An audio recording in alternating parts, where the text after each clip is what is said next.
What's up, everybody? Welcome back to the channel. This is going to be my midweek update. I got a little bit of progress on the Blazer, just a bit. So, we got the body, got all the parting lines taken care of, and we got the body in primer. We used this Vista Surfacer 1500 black. So that looks pretty good. So what we need to do is we need to, at this point, tape off this top, because we want the top to be this matte colored black, right? Versus the rest of it's going to be a nice shiny black. So we got that far. I don't remember if I showed you guys. We got the wheels done, wheels and tires. These are the MCV product, 35-inch Super Swampers with aluminum 5 slots. Got that done. This is going to be the subwoofer box for the back. We've got to dull coat the interior before we pull anything like detail-wise out of it. So this is a nice dark red interior. So it's weird. It's a nice dark maroonish color.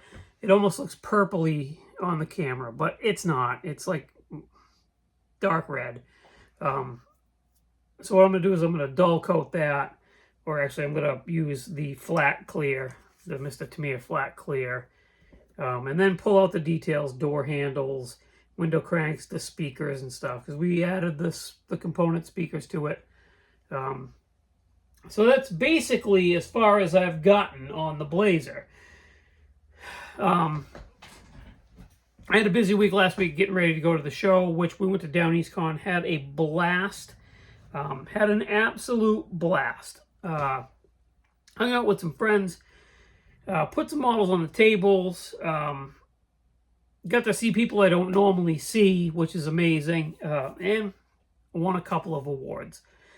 So let's see here. So in cars smaller than 1/20th, stock up to 1969, I got a third place for the Jag the Jag Saloon, Mark II Saloon. So that took a third place. And then this one was Street Machines 49 and newer, Baby Poop. Took a third place. And cars smaller than 1/20th stock, 1970 and up, the BG Appreciation Skyline took second place in that category. There we go. I'm very honored to have won something. I didn't think I would win anything, to be honest with you. Some of the builds that were on those tables were amazing. Absolutely amazing. And the guys I was competing against or with, or however you want to say it, all friends of mine, and all just, I don't even know how to put it. They're amazing builders. They have a remarkable amount of talent. Those guys that won, they placed with me and higher than me, which is to be expected. One of my friends actually even won Best Automotive, so congratulations, Jody, on that. And what more can you ask for? So you got a good time, got to see some cool models, and brought some stuff home, brought some hardware home. So, yay me. Anyway, I got a big stack of stuff. Oh, wait, before I get into the stuff I got.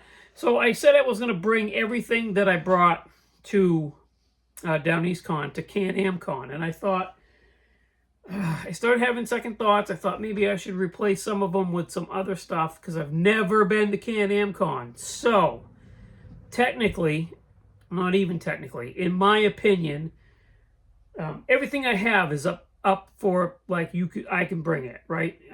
I've never won an award there. I've never competed there. So everything I have can go, in my mind. And my friend Jody is like, no, dude. He's like, bring a bunch of stuff. Bring a bunch. So I'm going to add to everything that I took to Down East Con, I'm going to add to that and bring, I'm going to bring the green Nova, I'm going to bring the pink 37 Ford pickup, and I'm going to bring my gold Ford plow truck as well. So we'll see what happens with that. Again, going into this exactly like I went into Down East Con, not expecting to win anything. Just going there to experience a brand new show that I've never been to. They're going to have seminars, figure painting and stuff like that. Just, it's an IPMS show. So Heather's looking forward to the figure painting seminar. My friend is going to put on a shiny paint seminar, and believe you me, he can put down a shiny paint job. So I'm going to sit in on that and see what I can learn to improve from where I am. It's just going to be a good time. And if I bring something home, great. But if not, whatever. That's not why I'm going there. So, okay, now that I've gotten past that, let's talk about the stuff I've got. So I've gotten some cool stuff. We'll start with the little stuff. I showed you this. We got the primer in that I was looking for. So I got a can of this for automotive stuff, but I got this can for doing armor and aircraft. The first aircraft being that right there, the P-47. You guys know that's coming up. I was just waiting on stuff, and I got what I needed. So I got AS-12 bare metal silver and AS-6 olive drab U.S. Air Force. That's the two colors that the fuselage needed to be, I think. I actually think I dropped the ball, which is fine. I can start that at my leisure, right? I think I need a yellow. I think the tail fin was yellow.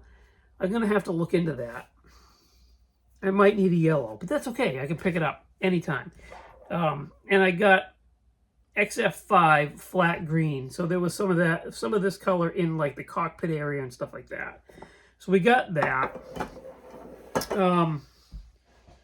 Let's see, we'll start with stuff that... So, my very good... Someone I consider my very good friend now, Tiffany, Dirt Road Cinderella. Her other half heard me talking about a Titanic Lego kit. I'm trying to remember where it was. It might have been on my Sunday Live. I said, or it might have been the podcast. I don't remember. But I had said that the only Lego kit I would ever really spring the money for would be the Titanic kit, because I've always had this fascination with the Titanic.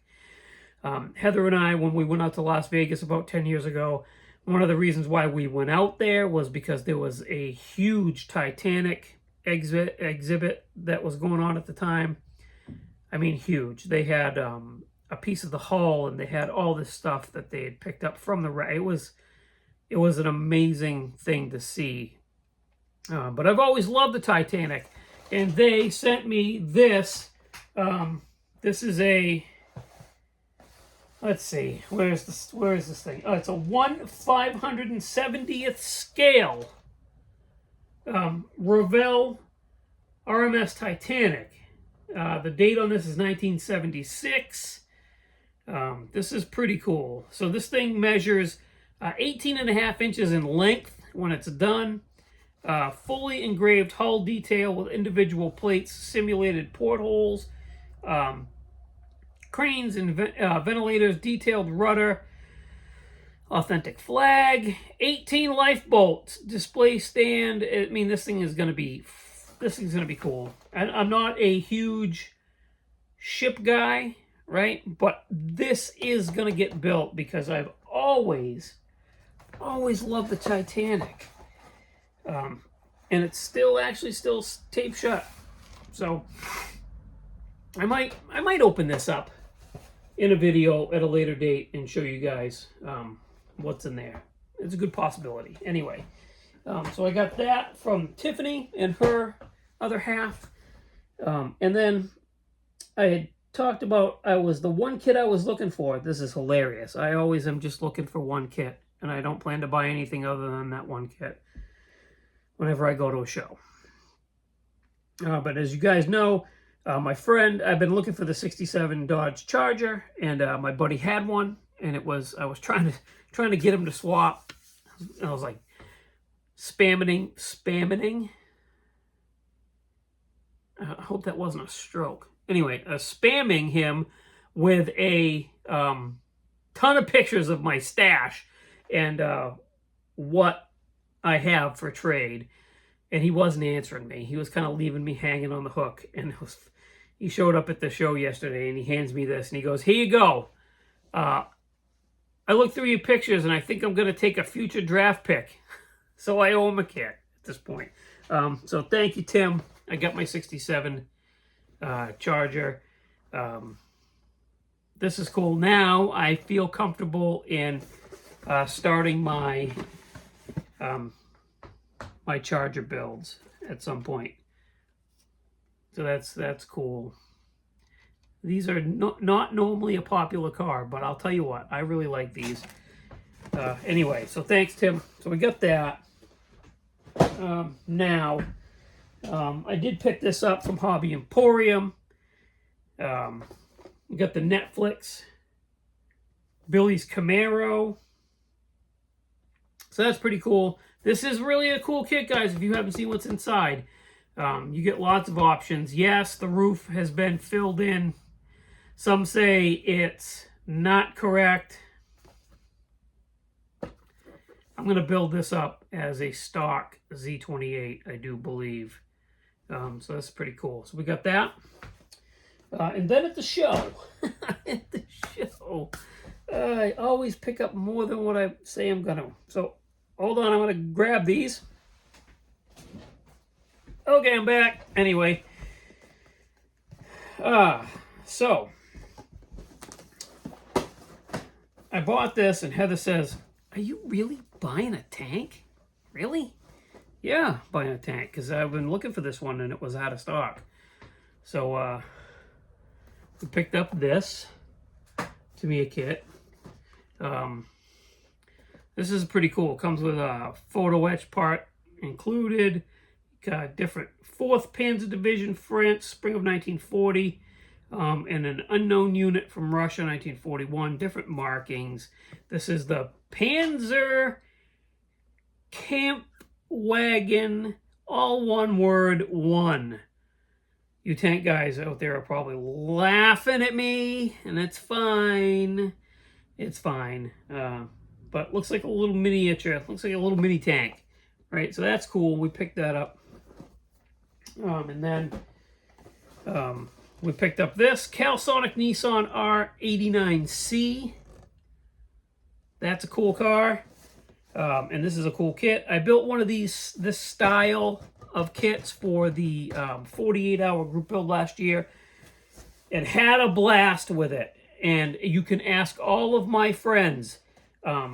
Hours before they were done, I was sitting with my feet up on the desk because these kits go together like a dream. So I picked this up in anticipation of participating. Good grief. In this year's 48-hour group build, that's probably going to be the kit right there. And then I got this. And so last year, I'm 99.9% sure that last year at the same show, I looked at this kit, and it was like $50, and I went, I gotta pass. And I say it's the same kit because I remember the box was pushed in the way it is, still sealed. Well, this year I go back, and the gentleman that had same gentleman, I'm 99.9% sure, because he had a bunch of these, like this style kit. And I looked at it and I went, okay, I might have to buy that this year. I might have to grab it because I really like this style of car. And I said, okay, no price on it this year. I said, okay, what do you got to have with that? And he's like, $25. And I said sold. I couldn't say sold quick enough. So that is the Revell Monogram Thunderbird Legends combo. It's the Square Bird. I absolutely love this car. So I bought this car. Here's my plan for this kit, okay? I am going to build the Neil Bonnet 21 the way it is. I'm really hoping the decals are good in this kit. If they're not, it's okay. Lucas said he knows a place that has really good NASCAR decals that I can get replacements for, but here's my plan. I'm not gonna build the Benny Parsons 15. I want to build Bill Elliott's Square Bird. So I want to build Neil Bonnet's and Bill Elliott's Square Birds. So this kit's still sealed. The box is in good shape except for it being kind of pushed in, as you can see. That's why I'm pretty sure this was the same kit that was there last year that I passed up, and it was half price. I couldn't say no. I couldn't say no. And Heather and I were walking by the guy, and I was like, I'll be right back. And when I came back with it, she shook her head, and she said, I thought you said you were only looking for one kit. It is what it is. I could have worse addictions, right? So that's what we got from the show. This week is going to be spent possibly doing a little bit more work on the Blazer. I'm not going to rush that at all because I have to clean these up, polish them. I have to unpack the ones that are packed, clean those up because, you know, they get like fingerprints and stuff on them from the show, right? It always happens. I find that when I put a model on a table at a show, I clean it, I polish it, I get it perfect, I put it on the table, I dust it off with my Tamiya brush, I wipe any sort of like fingerprints or greasy marks off of it, and then when I grab it at the end of the day, it's always dirty again. I'm not saying people are picking up my models, I'm just saying that being in that environment almost makes them dirty, if you get what I'm saying. So those all have to be re-cleaned, repacked. I have to make some room for these other three, so I'm going to have to switch my packaging around. But that's kind of what I'm going to be doing for the rest of this week. So you can expect the same thing from Can-Am Con that I delivered from Down East Con. I'll do a video, I'll take some pictures, and then we'll talk about the show the Monday after or the Wednesday after, whatever happens. So look forward to that, and thank you for watching. I really appreciate it. Thank you for subscribing. You guys are all awesome. Thank you to everybody that supports the channel, you guys, plus the guys that are linked in the description of the video. Thank you, Mark. Thank you, Matt. Thank you, Joel. You guys are all... Couldn't do this without you guys, so I really appreciate it. And until... Let's see, even though I'm going to be gone, I'm going to pre-record a Saturday Night Stash video and a Sunday Model Cars and Coffee. I'm going to pre-record those videos and get those scheduled to post over the weekend while I'm gone. But another weekend where I won't be on my own live. It'll be on the channel. I just won't be there. But it's okay. You got some really entertaining guys that will be, so... please tune in to them and show them some love. I guess that's it. So enjoy the rest of your week, and I'll talk to you guys on the next one. Bye.